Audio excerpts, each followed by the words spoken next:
Bonjour à tous et bienvenue pour ce nouveau rendez-vous expert consacré aujourd'hui à l'actualité jurisprudentielle de la commande publique. Au cours du second semestre de l'année 2021, les juridictions administratives ont rendu un certain nombre d'arrêts concernant toutes les étapes de la vie des contrats publics. On recense notamment des décisions portant sur la qualification des contrats au travers des problématiques liées à la distinction des différentes catégories, des décisions concernant la phase de remise et d'analyse des offres, d'autres concernant le contentieux de la responsabilité, ou bien encore les modalités de recours, avec notamment des apports concernant la jurisprudence Tarn-et-Garonne. Afin de faire le point sur les apports de ces nouveaux arrêts, mais aussi de nombreuses autres décisions, j'ai le plaisir d'accueillir aujourd'hui Maître Justine Henriet, avocate au barreau de Paris et fondatrice du cabinet Henriet Avocat. Avant de vous laisser la parole, je vous rappelle que vous avez à tout moment la possibilité de poser par écrit vos questions via la boîte de dialogue ouverte sur la droite de votre écran. Maître, je vous laisse la parole. Je vous remercie beaucoup, Richard. Bienvenue à tous. Ravi de vous avoir avec moi aujourd'hui pour traverser l'actualité jurisprudentielle de la commande publique sur ce second semestre 2021. Donc, comme vous l'a dit Richard, on est plutôt sur des jurisprudences qui viennent préciser un certain nombre de notions, mais avec des précisions qui sont, en tout cas, moi, je le trouve, pour les praticiens extrêmement intéressantes.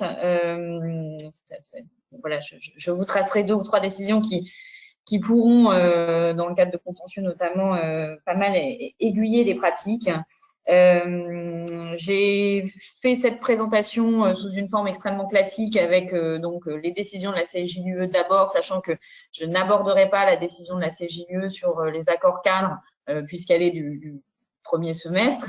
Néanmoins, j'aborderai quand même la question des accords cadres en toute fin de session parce que je sais que la question est redevenue un peu brûlante avec la décision du Conseil d'État du mois de janvier. Alors, je n'aborde pas normalement les décisions du mois de janvier puisque on est vraiment sur le second semestre 2021, mais je ferai une petite exception pour cette décision particulièrement marquante sur les accords cadres. Voilà, donc je commence à faire défiler. Donc, on vous retrace donc les différentes étapes pour que vous puissiez poser une question pendant la session. Et donc, je commence, comme je vous l'ai dit, par la jurisprudence de la Cour de justice de l'Union européenne avec une première décision du 3 juin 2021 sur les modalités d'exclusion des entreprises. Alors, c'est une décision qui concerne en premier lieu l'Italie et qui a donné l'occasion quand même à la Cour de revenir sur comment je vais régulariser la candidature d'entreprises qui rentrent sous le coup d'une interdiction de soumissionner facultative. Alors là, en l'espèce, on est… pardon, excusez-moi. Je ne voyais pas mes slides. En l'espèce, on est donc dans une procédure d'attribution d'un marché de travaux dans laquelle on a donc des entreprises qui participent à un groupement, mais vous savez, c'est les entreprises sur les capacités desquelles on va s'appuyer pour répondre à l'appel d'offres. C'est-à-dire qu'on n'est pas sur des entreprises sous-traitantes, on n'est même pas directement sur des entreprises co-traitantes, mais on est vraiment dans cette capacité que nous laisse aujourd'hui la directive de pouvoir justifier des capacités d'une entreprise tierce.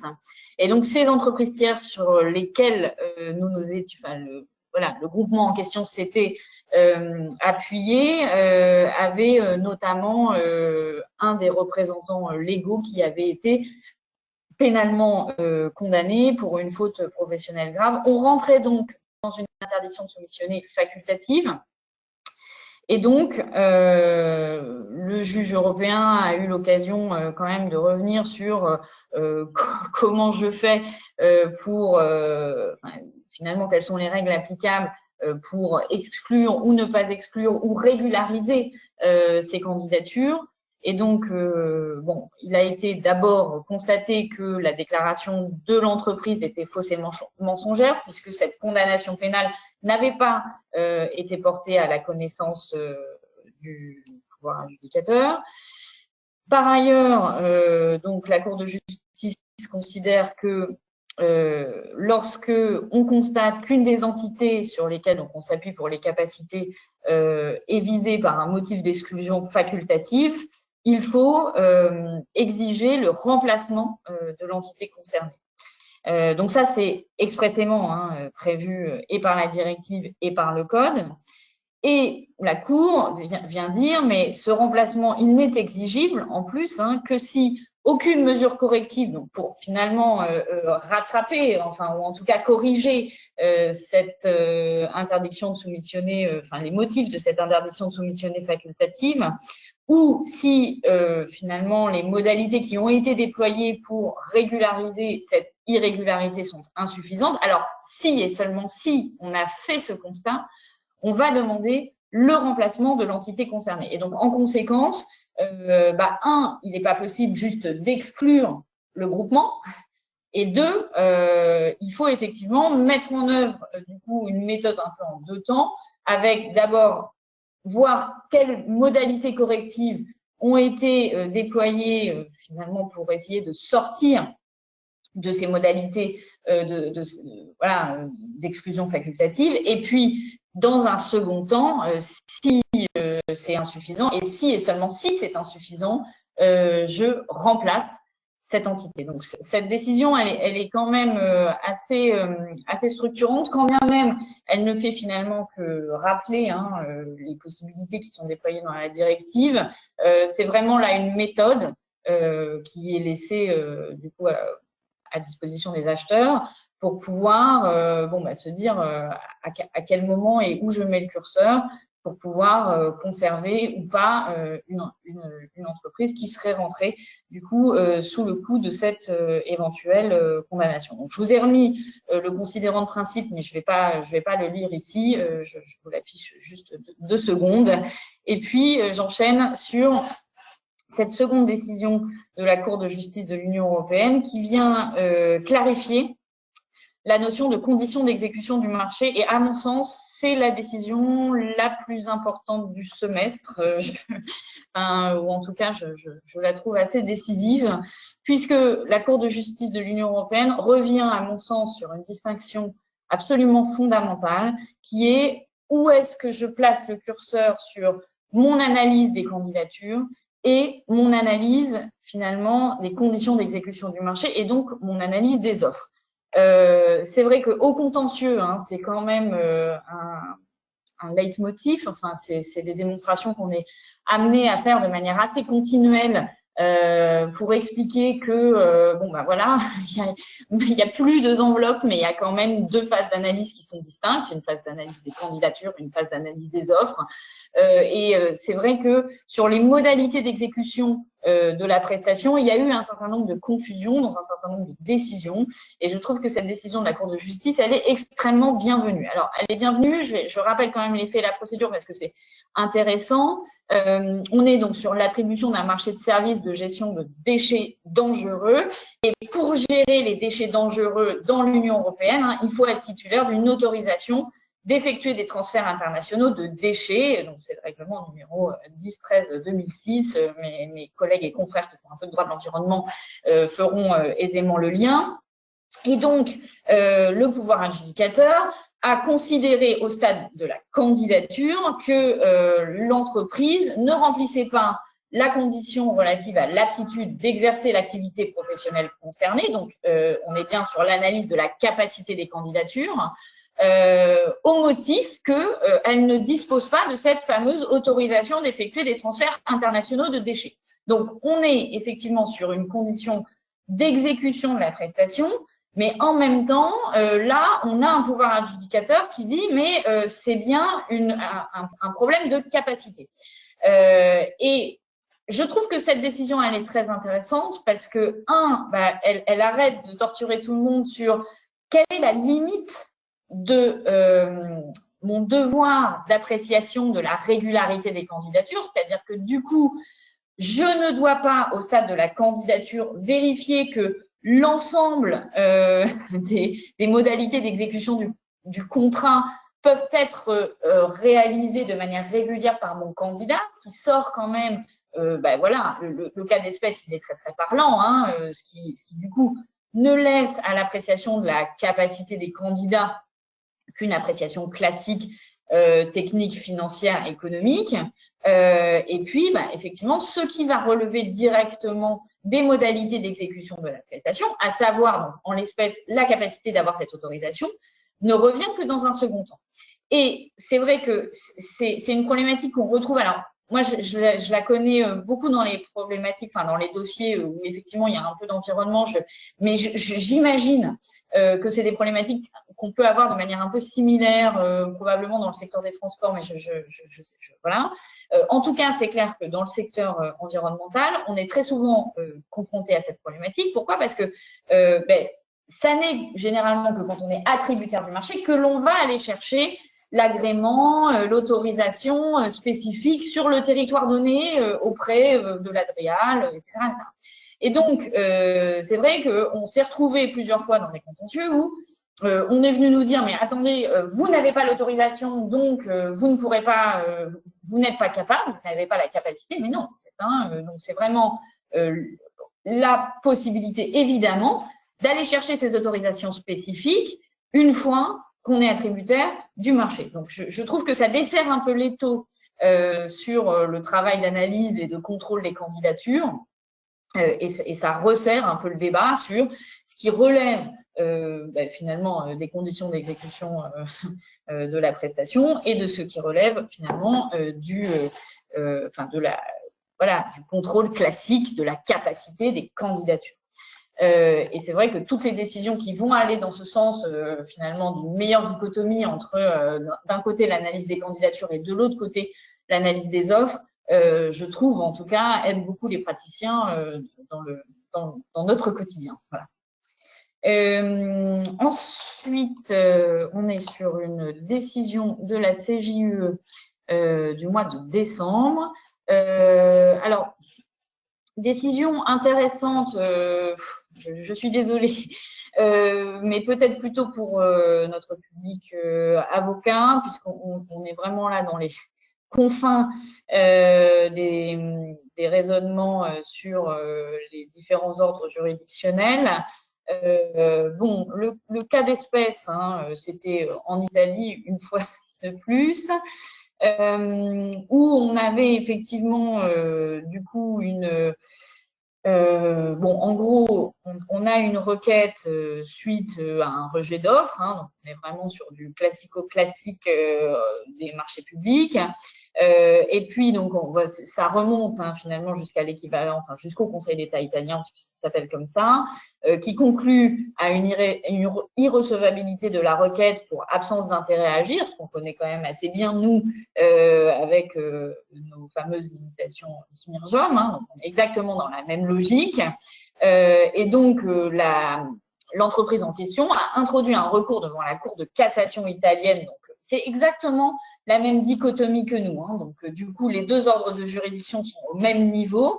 Et donc, en fait, il essaye de contourner cette irrecevabilité en allant chercher finalement l'équivalent chez nous du juge judiciaire et de la Cour de cassation, en invoquant finalement le droit à un recours effectif et en disant, comme je n'ai pas eu gain de cause devant le Conseil d'État, je vais devant la Cour de cassation. Et puis, du coup, comme la Cour de cassation se déclare incompétente, je veux absolument aboutir finalement à l'équivalent chez nous du tribunal des conflits.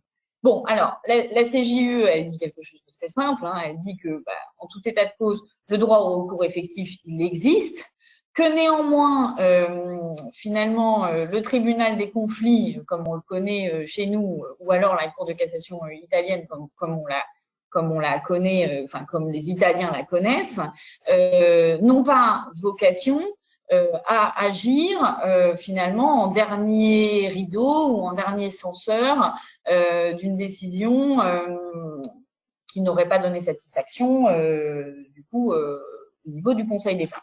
C'est exactement la même chose chez nous et on va le voir avec la décision qui vient juste après. Hein. Nous, le tribunal des conflits, on ne peut pas le saisir si on n'obtient pas gain de cause devant le Conseil d'État. On ne peut le saisir que s'il y a un enjeu de compétence juridictionnelle, ce qui n'était absolument pas le cas dans le cas d'espèce. Et donc, en tout état de cause, ce qui vient renforcer, si besoin en était, l'équilibre juridictionnel tel qu'il est dessiné chez nous et dessiné du coup chez nos voisins italiens, avec donc voilà, hein, ce Conseil d'État qui, comme en France, peut statuer en premier dernier ressort et qui du coup, et dont la décision du coup ne pourra pas faire l'objet d'une ultime censure devant le tribunal des conflits. Alors, j'en ai terminé avec la jurisprudence européenne. Je passe maintenant à la jurisprudence du tribunal des conflits, justement. Tribunal des conflits qui a été donc dans ce dossier saisi suite, il me semble, je ne veux pas dire de bêtises, mais je vais le redire après, à une situation d'incompétence négative. Je vous rapporte d'ailleurs sur cette décision un excellent papier de ma collaboratrice Chiara Corasco, coécrit avec moi dans les pages du moniteur sur cette décision. Donc, décision intéressante qui vient, en fait, bon, c'est pareil, c'est pas pleinement novateur, c'est-à-dire qu'il y avait déjà eu des décisions dans ce sens-là.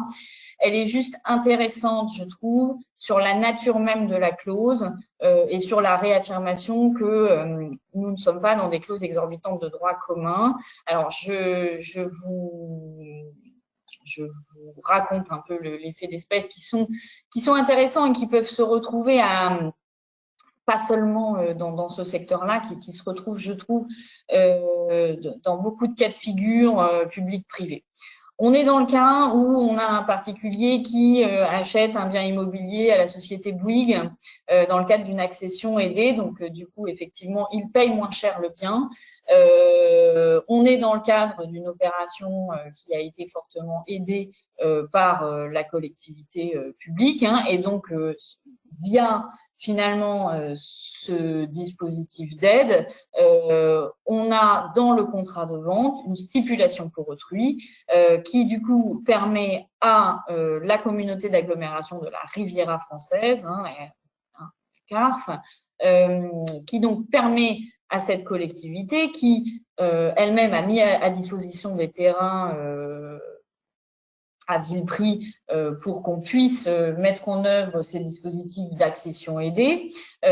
Cette stipulation pour autrui, qu'est-ce qu'elle permet? Elle permet du coup à la CARF d'aller récupérer si le propriétaire qui a bénéficié de ces dispositions particulièrement favorables ne respecte pas les conditions d'occupation, à savoir qu'il a acheté, oui, mais il a acheté pour lui et non pas pour louer. Et ça, c'est vrai que c'est un dispositif qu'on peut tout à fait comprendre, notamment, effectivement, hein, quand on est sur la French Riviera. Et donc, l'idée, c'est effectivement d'avoir un système de pénalité où, si jamais vous avez un public qui a fait l'objet, bénéficié d'une accession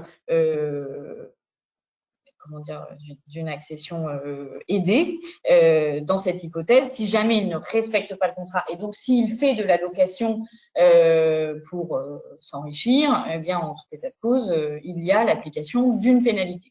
C'était le cas en l'espèce. En l'espèce, effectivement, la personne qui a acquis le bien s'est mise à le louer. Du coup, la communauté d'agglomération a émis un titre exécutoire en disant je constate que vous ne respectez pas les règles de l'accession aidée et donc je viens récupérer les sommes dues en application de cette stipulation pour autrui. Et donc, ce dossier est venu devant le tribunal d'instance de Menton, tribunal d'instance de Menton qui s'est déclaré incompétent et tribunal administratif, donc le dossier est parti au tribunal administratif de Nice et le tribunal administratif de Nice a également considéré qu'il était incompétent. On est donc effectivement dans une situation de conflit négatif et donc on renvoie devant le tribunal des conflits et le tribunal des conflits a estimé que cette stipulation pour autrui n'avait pas d'incidence sur la qualification du contrat, c'est-à-dire qu'on est bien et on reste sur un contrat de vente qui est un contrat de droit privé. Et donc, du coup, effectivement, cette stipulation pour autrui, quand bien même elle bénéficie à une personne publique, elle ne remplit pas les conditions de qualification du contrat administratif qui vont être effectivement Elle ne constitue pas une clause exorbitante du droit commun, c'est juste effectivement un dispositif qui va bénéficier à un tiers, et ce tiers est une personne publique, et en conséquence, il n'y a pas de changement dans la qualification du contrat, et donc le juge qui est compétent est bien le juge judiciaire. Autre décision du tribunal des conflits du mois de juillet 2021. Alors, on est du coup sur, pareil, une question de compétence, mais alors là, du coup, pour savoir si la décision du gestionnaire du domaine public de renouveler un contrat d'occupation avec donc une personne privée et de la compétence du juge judiciaire ou du juge administratif.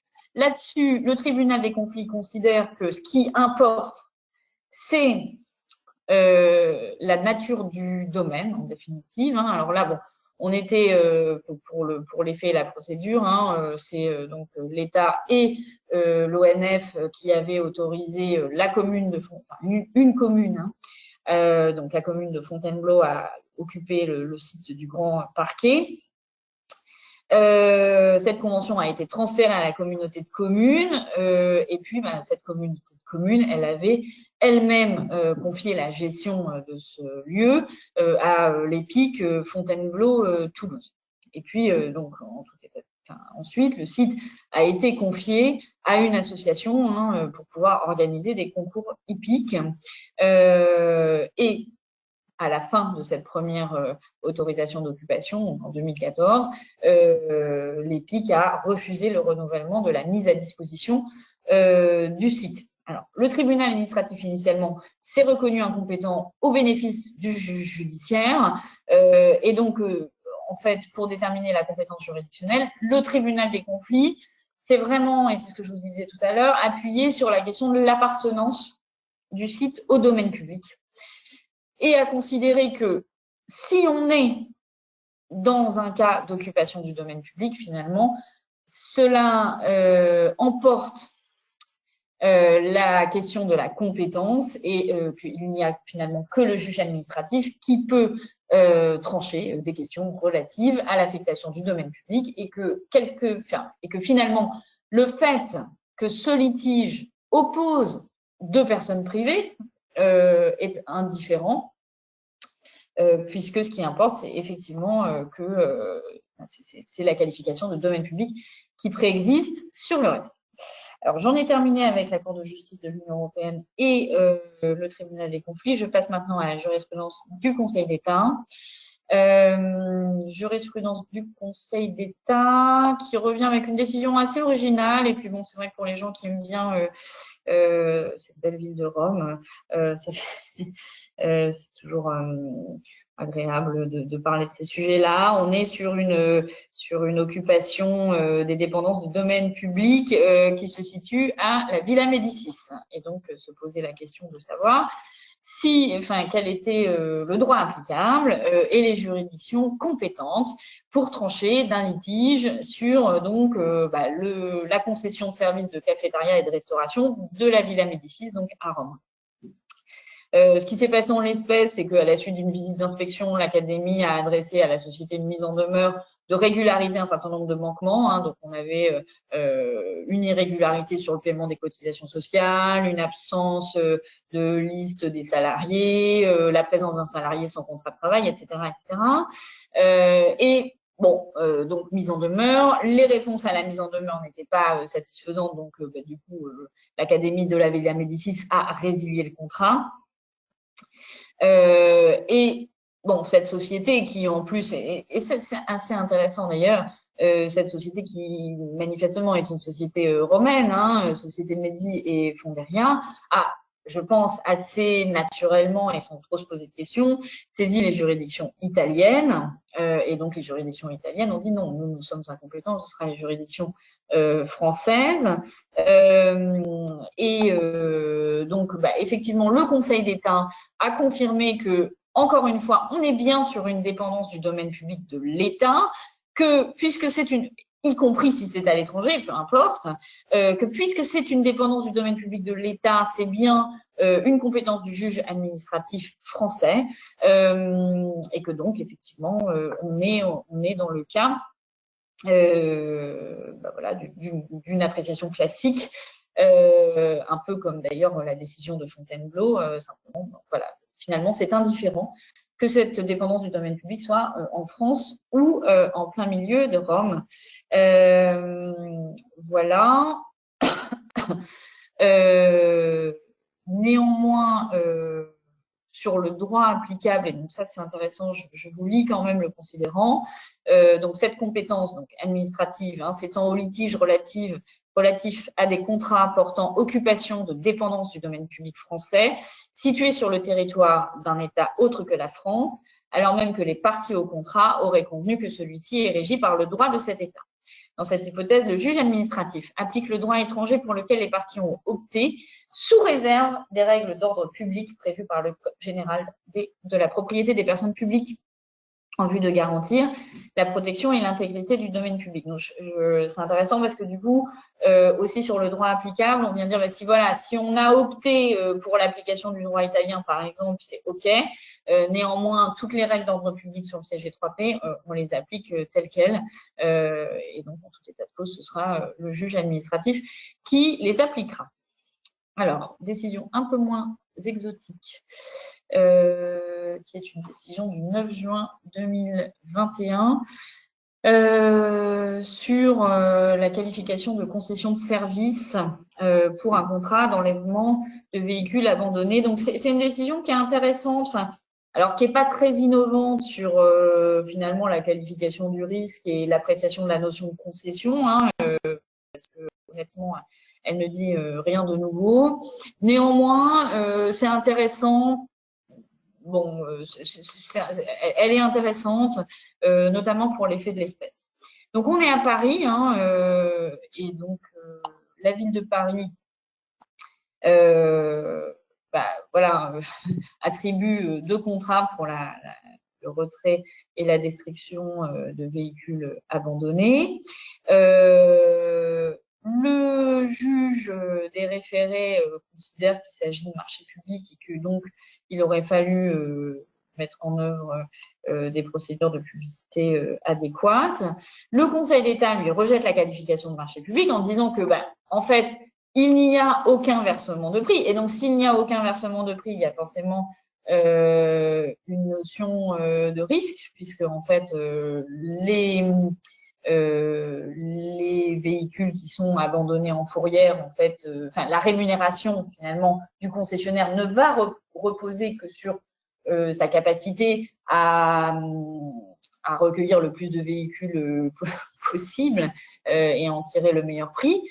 Et donc, on est bien effectivement sur un contrat avec un risque économique, et donc la qualification de marché public ne colle pas, et donc, on est vraiment sur la concession.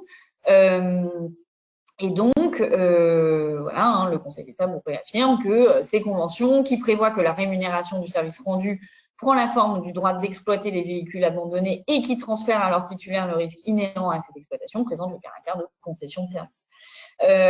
Et donc, on applique le droit spécifique aux concessions. Bon, alors, en tout état de cause, le Conseil d'État est venu régler l'affaire au fond, a considéré que dans le cas d'espèce, la ville de Paris n'avait mis aucun critère de sélection aux candidats et que donc, du coup, comment dire, la procédure devait être du coup annulée, mais donc on a bien retenu cette qualification de concession. Alors, autre décision intéressante sur la qualification de concession, là, donc, on était sur une passation de concession d'aménagement au sens de L300-4 avec une référence expresse aux dispositions de L300-4. Néanmoins, le Conseil d'État a considéré que quand bien même je renvoie et je me réfère aux dispositions applicables à la concession d'aménagement dans le Code de l'urbain, 304, cela n'emporte pas nécessairement la qualification juridique du contrat entre la concession et les marchés publics. Et donc, le cas d'espèce, il est aussi intéressant et c'est malheureusement des cas qui sont encore extrêmement classiques sur les concessions d'aménagement, hein, où on a des collectivités qui viennent finalement éponger en fin de concession d'aménagement le déficit du concessionnaire. Et donc, effectivement, si vous exploitez votre concession et que à la fin de l'exploitation de votre concession, on vient gentiment vous faire un chèque pour combler le déficit, ça ne s'appelle pas une concession, mais ça s'appelle un marché public puisque vous n'assumez aucun risque d'exécution. Donc, il est assez logique, cette décision est en fait assez logique. Le seul petit apport intéressant, c'est effectivement le fait que quand bien même je renvoie à L300-4, ça ne fait pas nécessairement, ça n'emporte pas nécessairement la qualification concessive. Et donc, assez logiquement, après, le Conseil d'État déroule sur le risque. Voilà. Autre décision intéressante aussi sur la question de l'impartialité, hein, décision du 25 novembre 2021. Donc, on est là hein, sur une décision de la collectivité de Corse dans laquelle on avait un opérationnel qui a participé à la notation des candidats, qui en fait était un ancien salarié de l'entreprise attributaire. Donc, effectivement, on a là une situation de conflit d'intérêts caractérisé. Alors, moi, je suis toujours un peu dubitative sur la formulation de cette notion de conflit d'intérêts au sens de L2141-10 du Code de la commande publique, parce que c'est vrai que c'est pas la notion de conflit d'intérêts telle que nous on la connaît en tant qu'avocat, et donc c'est vrai que je la trouve toujours un peu, mais elle colle parfaitement au droit européen, donc c'est pas illogique. Néanmoins, je suis toujours un peu heurtée. Je rappelle quand même les dispositions, hein, donc constitue une situation de conflit d'intérêts toute situation dans laquelle une personne qui participe au déroulement de la procédure de passation du marché public ou est susceptible d'en influencer l'issue a directement ou indirectement un intérêt financier, économique ou tout autre intérêt personnel qui pourrait compromettre son impartialité ou son indépendance dans le cadre de la procédure de passation du marché public. Et donc, effectivement, en l'état et en l'espèce, donc un technicien en charge du dossier avait donc exercé des fonctions d'ingénieur chef de projet en matière de nouvelles technologies et de l'information et de la communication au sein de l'agence d'Ajaccio, de la société donc NXO France, qui était donc attributaire du marché, seulement 3 mois avant l'attribution du marché. Et donc, je pense que là, il y a eu vraiment un travail sur le faisceau d'indices. Je pense que évidemment, la décision n'aurait pas été la même si on avait été 5 ans avant. Peut-être qu'elle n'aurait d'ailleurs pas été la même si ça n'avait pas été la même agence. Néanmoins, là, c'est vrai que je pense qu'au regard du juge, ça faisait beaucoup. Moi, je trouve que c'est une décision qui est très bienvenue parce que des situations de conflit d'intérêts plus ou moins directes, c'est vrai qu'on en croise quand même certaines. Et donc, c'est des décisions qui sont quand même assez rares parce que les démonstrations sont quand même souvent difficiles à établir. Néanmoins, voilà, je pense que c'est un bon exemple d'application de ces dispositions spécifiques sur le conflit d'intérêts. Ah oui, alors si, il y a autre chose là-dessus qui est intéressant, c'est que outre la notion, enfin le Conseil d'État s'est appuyé sur 2 choses. Il s'est donc appuyé sur L2141-10 et il s'est aussi appuyé sur, il a affirmé quelque chose qui, je suis pas sûre, avait déjà été affirmé dans ces termes-là. Le Conseil d'État a affirmé que le principe d'impartialité figure au nombre des principes généraux du droit qui s'imposent au pouvoir adjudicateur. Et donc, c'est sur cette double motivation que le Conseil d'État est venu censurer la procédure mise en œuvre par la collectivité de Corse. Ensuite, décision du 4 octobre 2021. Alors, sur l'appréciation de la force majeure. Alors, je casse le suspense tout de suite. ça n'est pas une décision sur le Covid. Malheureusement, on les attend, on n'en a pas beaucoup, voire pas du tout. Enfin, en tout cas sur la juridiction, enfin, sur l'ordre administratif, pas de choses qui méritent d'être relevées, alors qu'on en a quand même pas mal besoin en ces contextes pas toujours agréables actuels, hein, d'augmentation des différentes du prix des matières premières et des différentes dépenses en marché public. Mais donc voilà, donc ça ne portera pas là-dessus. Néanmoins, c'est une précision intéressante sur la qualification de force majeure. On est à Marseille, dans le stade Vélodrome, hein, où on a eu cet incident, je pense, vous l'avez encore probablement tous à l'esprit, hein, avec donc un accident lié à l'effondrement de la structure métallique de la Seine, et qui donc a occasionné le décès de 2 personnes. Et donc, la question qui se posait, c'était effectivement, donc on avait cette mise à disposition liée au concert, au déploiement du concert. Et en second lieu, les conséquences finalement de cette mise à disposition et de cet accident ont notamment empêché le déroulement d'un match de football. Donc, les conséquences financières étaient évidemment majeures. Et là-dessus, en fait, la commune de Marseille a essayé d'exonérer sa responsabilité en disant, mais attendez, cet effondrement, je n'en suis pas responsable, ce qui est vrai, et en disant, du coup, c'est une circonstance extérieure assimilable à de la force majeure. Et c'est là où le Conseil d'État n'a pas du tout suivi la commune de Marseille et a raison, parce que tout ce qui est extérieur à vous ne peut pas nécessairement exonérer votre responsabilité. Ce serait évidemment trop facile. Là, le Conseil d'État a dit, mais vous, commune de Marseille, c'est bien vous qui avez décidé et consenti à cette convention d'occupation à la société Live Nation qui donc est à l'origine effectivement du dommage. Mais donc, du coup, vous êtes responsable, mais pas coupable, mais responsable quand même. Et donc, du coup, hein, le Conseil d'État vous dit dans ce considérant très intéressant, la Cour administrative d'appel de Marseille s'est fondée sur la circonstance que l'effondrement de la structure scénique et l'accident mortel qui s'en est suivi n'avaient pas pour origine une faute de la commune de Marseille, laquelle était étrangère à l'opération de montage de structure, et résultait de faits qui étaient extérieurs à cette commune et avaient le caractère d'un événement indépendant de sa volonté, qu'elle était impuissante à prévenir et à empêcher.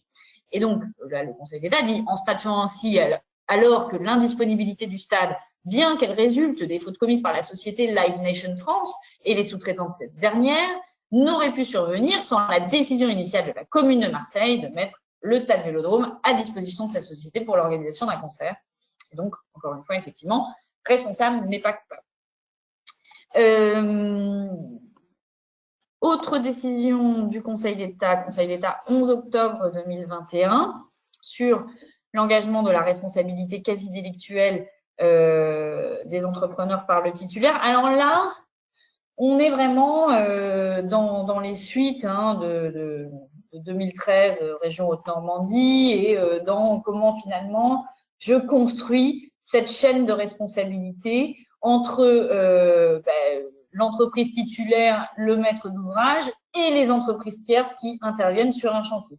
On se rappelle tous effectivement que Région Haute-Normandie est venue un peu rompre cette spirale infernale où sur une opération globale, hein, on se retrouvait toujours grosso modo à aller chercher systématiquement la responsabilité du maître de l'ouvrage.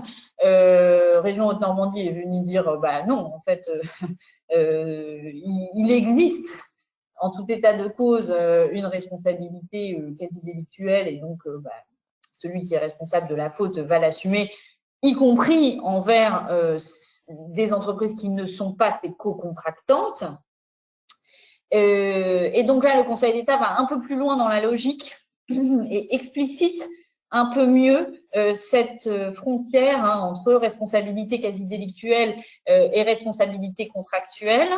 Alors, on est dans une situation, enfin le cas d'espèce, c'est Du coup, on est sur la SMEG qui conclut avec la commune du Havre un marché relatif à l'exécution d'un lot dans le cadre d'un marché public relatif à la réalisation du pôle éducatif et familial. Et donc là, du coup, on est dans une situation où on a un retard d'exécution sur un lot qui cause un préjudice financier à cette société. Néanmoins, cette société n'est pas co-contractante de la société qui est en retard. Et donc, dans la veine de Région Haute-Normandie, Société Eurovia Champagne-Ardenne, le Conseil d'État rappelle que dans le cadre d'un litige né de l'exécution de travaux publics, le titulaire du marché peut rechercher la responsabilité quasi délictuelle des autres participants à la même opération de construction avec lesquels il n'est lié par aucun contrat. Solution ultra classique. Néanmoins, là où c'est intéressant, c'est que initialement, sur la recherche de responsabilité, on ne pouvait se fonder que sur la méconnaissance des règles de l'art ou sur la méconnaissance de dispositions législatives et réglementaires. Et là, le Conseil d'État vient de dire, bon, il y a aussi potentiellement le non-respect des règles contractuelles qui existaient avec la collectivité. C'est-à-dire que là, en l'espèce, le juge va dire, il y a eu une méconnaissance du contrat, donc faute simple, puisque non-respect des délais. Et donc, ça donne le droit aux entreprises tierces de s'appuyer sur cette faute simple de nature contractuelle pour aller chercher une responsabilité quasi délictuelle. Donc, on vient boucler la boucle de la question de la gestion des responsabilités sur les chantiers. C'est vraiment des questions extrêmement récurrentes, donc c'est intéressant qu'on puisse y avoir accès. Et voilà. Alors après, effectivement, on peut regretter quand on est côté entreprise ces solutions-là, mais qui sont déjà d'ores et déjà anciennes parce que on a du fait que ce soit pas nos co-contractants et du fait qu'il n'y ait pas de lien contractuel, forcément, il y a un accès beaucoup plus difficile à l'information. Néanmoins, c'est vrai que c'est quand même des solutions qui sont des solutions, qui ont le mérite au moins d'éclaircir jusqu'au bout la chaîne de responsabilité. Donc, du coup, le Conseil d'État retient bien la faute simple. Ensuite, décision du 27 septembre 2021 sur le formalisme du mémoire en réclamation. Alors ça, en fait, c'est pas très nouveau comme décision. On a eu des rappels d'ailleurs au premier semestre sur comment je dois formaliser mon mémoire en réclamation. Là, en fait, de la même manière. Du coup, on était sur une contestation de décompte général assez classique. Une contestation donc par courrier. Ce courrier faisait lui-même référence à des annexes en fait. Et donc, le Conseil d'État rappelle pour la énième fois la forme que doit prendre un mémoire en réclamation. Et bon. Voilà, et la chose qui est intéressante sur les annexes, il vous dit donc un mémoire du titulaire du marché ne peut être regardé comme une réclamation que s'il comporte l'énoncé d'un différend et expose de façon précise et détaillée les chefs de la contestation en indiquant d'une part les montants des sommes dont le paiement est demandé, les motifs de ces demandes, les bases de calcul des sommes réclamées. Solution ultra classique. Si ces éléments ainsi que les justifications nécessaires peuvent figurer dans un document joint au mémoire, celui-ci ne peut pas être regardé comme une réclamation lorsque le titulaire se borne à se référer à un document entièrement transmis au pouvoir adjudicateur sans le joindre à son mémoire. Donc, ça veut quand même dire ce que ça veut dire, c'est-à-dire que du coup, vous ne pouvez pas dire « non mais je vous l'ai déjà demandé avant, donc du coup, voilà, c'est ça ma réclamation ». Et ça plaide vraiment pour respecter ce formalisme militaire de la réclamation et la construire en fait exactement comme le Conseil d'État la dessine. Et c'est vrai que en fait assez souvent les entreprises font elles-mêmes leur mémoire en réclamation parce qu'elles maîtrisent l'aspect technique, mais c'est vrai que si ces éléments essentiels de la demande ne figurent pas, et moi j'aurais tendance à dire c'est vrai que sécurisons-nous au maximum et construisons une réclamation la plus complète possible en respect de ces jurisprudences. Bon, là, c'est vrai que j'ai envie de dire, vu le nombre de décisions qu'il y a eu ces 2 dernières années sur la construction des mémoires en réclamation, je pense que on va être assez proche de la tolérance zéro là, sur les prochaines décisions à venir. Voilà. Ensuite, une décision intéressante sur la subrogation légale, donc la subrogation en fait de l'assureur, hein, Conseil d'État 25 novembre 2021. Bon, alors le Conseil d'État admet que la preuve de la subrogation légale de l'assureur hein, peut être démontrée par tout moyen. Alors, 2 conditions hein, normalement pour justifier de la validité de ce mécanisme de la subrogation légale. L'assureur doit justifier donc le paiement d'une indemnité à son assuré. Il doit prouver que l'indemnité a été versée en exécution d'un contrat d'assurance. Et donc, bon, bah, là, en l'espèce, en fait, hein, il y avait eu un rapport d'expertise. C'est ce rapport d'expertise qui, du coup, justifiait la qualité d'assureur de la SMACL. Et donc, le Conseil d'État a considéré que la démonstration avait été suffisante. Voilà. Alors, décision donc du 27 avril 2021 assez intéressante sur l'expérience acquise dans le cadre d'un précédent marché. Hein. C'est vrai que on a beau le dire et le redire, on a quand même énormément d'acheteurs qui essayent par tout moyen de noter les références. Hein, donc bon, bah là, en l'espèce, la ville de Paris, accord cadre à bon de commande pour des prestations de diagnostic. Et puis donc en fait attribution à un groupement d'entreprises comprenant une société de contrôle technique agréée. Et en l'espèce, une étude de cas avait été demandée et cette étude de cas, elle avait déjà été réalisée par l'attributaire du précédent marché. C'est-à-dire que lui, dans le cadre de l'exécution de son marché, il avait déjà été amené à la faire. Donc effectivement et évidemment rupture d'égalité de traitement puisque son expérience passée lui a donné l'accès à des informations privilégiées, il n'a pas été obligé de refaire l'étude de cas, il connaissait le cas, il l'avait traité et donc le Conseil d'État a considéré qu'en l'espèce il y avait rupture du principe d'égalité. Ensuite, Conseil d'État 9 juin 2021. Le Conseil d'État confirme que le juge des référés précontractuels peut se fonder sur des pièces obtenues en violation du secret des affaires. Alors c'est vrai que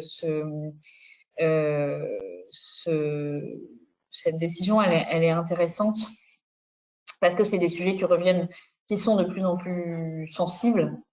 Ces sujets liés au secret des affaires. Et bon, alors là, en l'espèce, hein, les pièces qui avaient été communiquées, c'était rapport d'analyse des offres, note confidentielle de présentation à la commission consultative des marchés reprenant les éléments d'analyse des offres, note confidentielle plus succincte à destination du conseil de surveillance.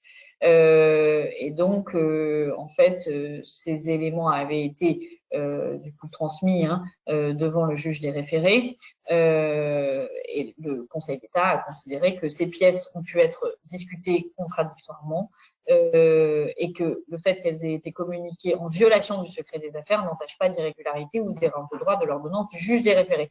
C'est pas pour autant que derrière vous n'avez pas de capacité à pouvoir vous retourner sur un volet indemnitaire sur ces questions de violation du secret des affaires. Néanmoins, effectivement, ça n'emporte pas en soi l'irrégularité de l'ordonnance de référé du juge. Conseil d'État, 20 juillet 2021, sur la question de l'intérêt lésé, hein, donc bon, décision qui nous touche particulièrement nous les avocats. On était effectivement sur cette problématique classique. Comment dire ? Oui, cette problématique classique des entreprises qui font du conseil juridique alors qu'ils ne sont pas censés en faire. Effectivement, je me permets de rappeler les dispositions de la loi 71 qui confèrent un monopole aux avocats sur le conseil juridique. Et donc, effectivement, ne sont pas habilités à fournir du conseil juridique, des sociétés généralistes. En tout cas, elles ne peuvent pas le vendre directement et le facturer comme tel. Et c'est vrai que c'est une problématique qu'on rencontre quand même assez souvent quand on fait de l'assistance à maîtrise d'ouvrage, je suis même passée pour le savoir, sur laquelle les acheteurs sont pas toujours sensibilisés, en tout cas ont un accès comment dire, inégal à l'information sur ce point. Je rappelle quand même que les acheteurs, pour le coup, sont censés, au stade du contrôle de la candidature, de vérifier que s'il y a du conseil juridique, et c'est la même chose pour les experts comptables, pour les architectes, enfin en tout cas pour toutes les professions réglementées, c'est-à-dire qu'il y a effectivement des diplômes qui justifient l'exercice d'une profession, et en conséquence de quoi, effectivement, quand il y a du conseil juridique, ça ne peut pas être attribué à un groupement dans lequel il n'y a pas d'avocat. C'était donc le cas en l'espèce. Et donc, c'est le Conseil national des barreaux qui s'est, du coup, qui a formé recours. Donc, le Conseil national des barreaux qui est du coup notre représentant professionnel. Et donc, en fait, le juge a considéré que ça aurait dû être un avocat directement et non pas le Conseil national des barreaux, ce qui veut dire, grosso modo, que ça va être la même chose, que c'est la même chose. Mais ça, on le savait déjà, pour l'ordre des architectes, etc. Donc, effectivement, quand on est sur ce type de litige-là, on n'a pas le choix. Ça veut dire que c'est un avocat qui a répondu à la procédure d'appel d'offres, qui doit porter le recours. Néanmoins, bon, je ne peux que considérer qu'effectivement, c'est une démarche nécessaire et qu'il faut systématiser, puisque, encore une fois, j'estime que en France, les diplômes ont encore un peu de valeur et que les dispositions légales sur le monopole de la profession d'avocat doivent être respectées. Conseil d'État, 9 juin 2021. Précision intéressante aussi sur le recours Tarn-et-Garonne. Le juge administratif saisi dans le cadre d'un recours Tarn-et-Garonne peut annuler un contrat alors même que le requérant n'en demande que la résiliation. Donc là, effectivement, le Conseil d'État est venu dire que le juge pouvait statuer ce qu'on appelle ultra petit a. C'est le juge administratif qui va regarder l'importance de la violation, du vice contractuel qui existe et qui va en tirer les conséquences. Et donc, c'est le juge administratif qui va décider de est-ce que du coup j'applique la résiliation ou est-ce que j'applique l'annulation. Je rappelle que la résiliation n'a d'effet que pour l'avenir et l'annulation a des effets rétroactifs. Voilà. Ensuite, Conseil d'État, je suis désolée, je passe assez vite, même s'il ne me reste que très peu de temps d'antenne. Voilà, du Conseil d'État 23 septembre 2021 sur l'admission d'une offre tardive. En fait, effectivement, s'il y a un dysfonctionnement de la plateforme informatique de dépôt des offres, on peut admettre un dépôt tardif. Je reviens rapidement sur la question des accords cadres, très rapidement. Avec cette décision du 28 janvier, donc on est hors programme, mais je vous la fais quand même parce qu'elle est intéressante. Et sur la question de la rétroactivité, puisqu'il ne vous a pas échappé que décision de la CJUE du 17 juin 2021 qui vient dire que les accords cadres doivent maintenant avoir un maximum. Volet 2, épisode 2, publication du décret du 23 août 2021 qui modifie le code de la commande publique sur ce point, mais qui du coup impose de mettre des accords cadres avec un maximum à compter du 1er janvier 2022. Là-dessus, on a eu plusieurs décisions de tribunaux administratifs, dont une du tribunal administratif de Lille et une du tribunal administratif de Montreuil, qui ont été particulièrement remarquées, donc notamment le tribunal administratif de Lille, qui est venu nous dire, mais en tout état de cause, la décision de la CJUE préexiste, et donc, comment dire, peu importe que le décret ait une entrée en vigueur différée. D'accord ? Le Conseil d'État, en fait, embrasse ce raisonnement en disant, effectivement, il faut appliquer sans délai la jurisprudence de la Cour de justice de l'Union européenne, puisque c'est la jurisprudence de la Cour de justice de l'Union européenne et qu'elle s'applique à la directive 2014-24 UE,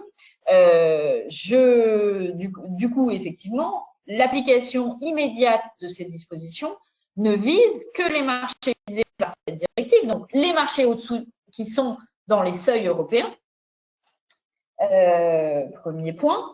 Alors après, il y a un truc un peu étrange dans la décision, c'est que le Conseil d'État, du coup, ne vise que la directive 2014-24 UE et ne vise pas la directive 2014-25 UE. Donc c'est vrai qu'on ne sait pas trop à quelle sauce seraient mangées les entités adjudicatrices. Néanmoins, c'est vrai que quand on lit les conclusions du rapporteur public et quand on se plonge un peu dans la genèse de la prise de cette décision, moi j'ai un peu tendance à penser que le Conseil d'État appliquerait de la même manière, la même solution aux entités adjudicatrices. Je pense que le critère qui est retenu, c'est vraiment un critère lié finalement au maximum, au montant, au seuil de procédure formalisée, plutôt que à la nature, pouvoir adjudicateur et entité adjudicatrice. Et je souligne d'ailleurs sur ce raisonnement-là que comme la préoccupation de la Cour de justice de l'Union européenne et du Conseil d'État, c'est quand même de permettre une remise en concurrence effective, évidemment, si vous êtes entité adjudicatrice et que vous êtes sur un marché de 8 ans et que vous n'avez pas mis le maximum, je pense que forcément, la solution du juge serait un peu similaire. Voilà. Donc j'en ai terminé avec mon très long exposé. J'ai quelques décisions, quelques questions.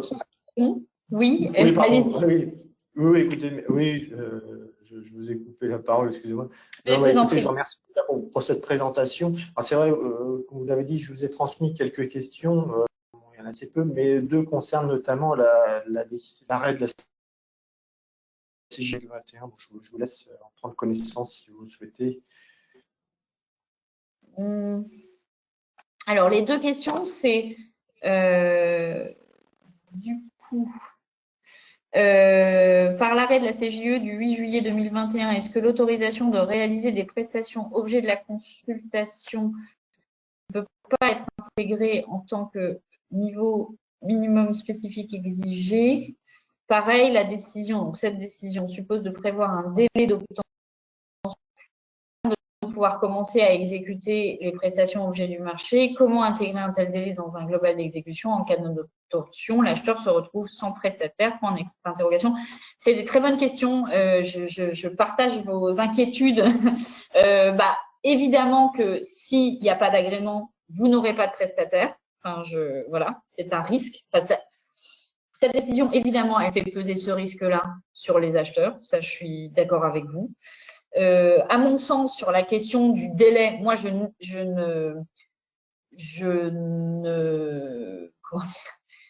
ne modifierai pas les délais d'exécution de la prestation. C'est-à-dire, je considère que c'est bien à l'acheteur, c'est bien au prestataire de prévoir que il y a tel délai pour la réalisation de l'exécution et que du coup, si le marché commence le 1er janvier, il faut qu'il ait son agrément le 1er janvier. Ça, c'est quand même de la responsabilité de l'entreprise et à mon sens, vous serez tout à fait fondé à appliquer des pénalités de retard à l'entreprise du coup en question. Donc j'espère que ça a répondu à vos questions. On me pose aussi une question sur la jurisprudence sur le principe d'impartialité, donc Conseil d'État 25 novembre 2021. Et donc, on me demande quelle est la durée à partir de laquelle on peut considérer qu'il n'y a plus de conflit d'intérêt. Alors, malheureusement, à ma connaissance, il n'y a aucune décision, et aucun texte qui vous permettra de fixer ce délai. Alors, bon, quand vous êtes fonctionnaire, hein, vous avez quand même la commission d'éthique qui peut vous aider à vous positionner sur cette question, c'est-à-dire que ne considérez jamais que vous êtes seul avec cette question. Il y a évidemment énormément de fonctionnaires qui ont ces problématiques-là et sur lesquelles, voilà, il y a des instances qui vous aident à trancher ces questions.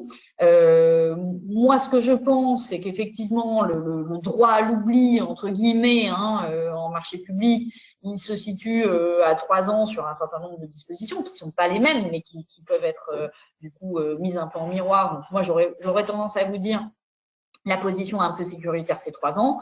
Je la mettrai là, mais ça repose que sur mon sentiment et sur aucune donnée strictement juridique. Voilà. Et puis après, on me demande concernant la MO juridique, oui, je suis désolée, j'étais un peu vindicative, mais c'est vrai que cette question me touche au premier lieu. Voilà. N'y a-t-il pas une exception au monopole des avocats lorsque le conseil juridique effectué par un juriste est l'accessoire d'une prestation technique? Bien sûr que oui.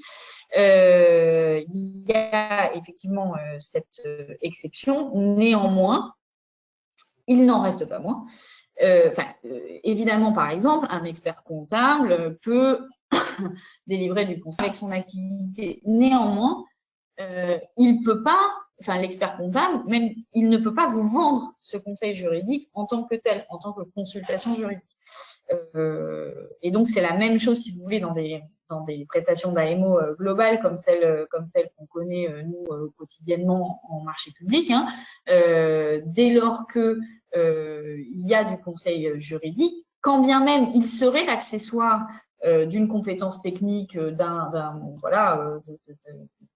avez très bien vu l'entreprise qui était visée dans la décision. Je veux dire, ça ne fait secret pour personne. Et il y a beaucoup d'autres entreprises qui ont des activités similaires. Il y a effectivement cette compétence technique, c'est vrai. Néanmoins, c'est pas possible de vendre du jour juriste. C'est nécessairement du jour avocat. Et puis, alors, il y avait, je n'aurai pas le temps de faire toutes les questions, mais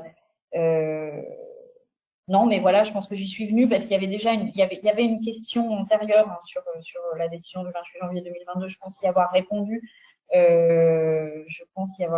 Du coup sur les accords cadres.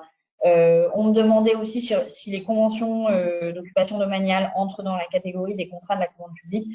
La réponse est non, puisque les conventions d'occupation domaniale sont dans le CG3P et non dans le code de la commande publique. Voilà, j'espère avoir répondu à toutes vos questions. Et, je viens de vous transmettre une toute dernière question justement sur les accords cadres sans maximum. Autant pour moi. Donc, on me demande sur les accords 4 sans maximum, quelles sont selon vous les conséquences d'une absence de maximum sur les accords 4 déjà contenus et ne contenant qu'un montant estimatif? Quel serait le risque contentieux pour la poursuite de leur exécution? En fait, si vous êtes donc sur des accords cadres qui sont au-dessus des seuils européens, puisque c'est donc de ça dont on parle, et que vous les avez passés avec simplement un montant estimatif, si de toute façon le délai de standstill est passé, votre risque sur le référé précontractuel n'existe plus. Si vous avez publié votre avis d'attribution, soit vous êtes dans le délai des 2 mois et effectivement vous avez le risque du Tarn-et-Garonne, soit le délai des 2 mois est passé et votre risque juridique est purgé. Donc du coup, on va quand même arriver assez rapidement là à finalement une extinction du risque juridique lié à cette décision du Conseil d'État de janvier 2022. Voilà. Bien, écoutez, je pense qu'on a fait le tour des questions qui nous ont été posées. Maître, une nouvelle fois, je vous remercie pour cette présentation assez complète de cette jurisprudence qui a été rendue au cours du second semestre de l'année 2021. Et donc, je vous donne rendez-vous prochainement pour un nouveau rendez-vous expert dont le thème n'a pas été encore déterminé. Et en attendant, vous pouvez consulter notre base de données Moniteur Juriste, qui est régulièrement mise à jour. Je vous remercie. Merci à tous. Merci. Merci, maître.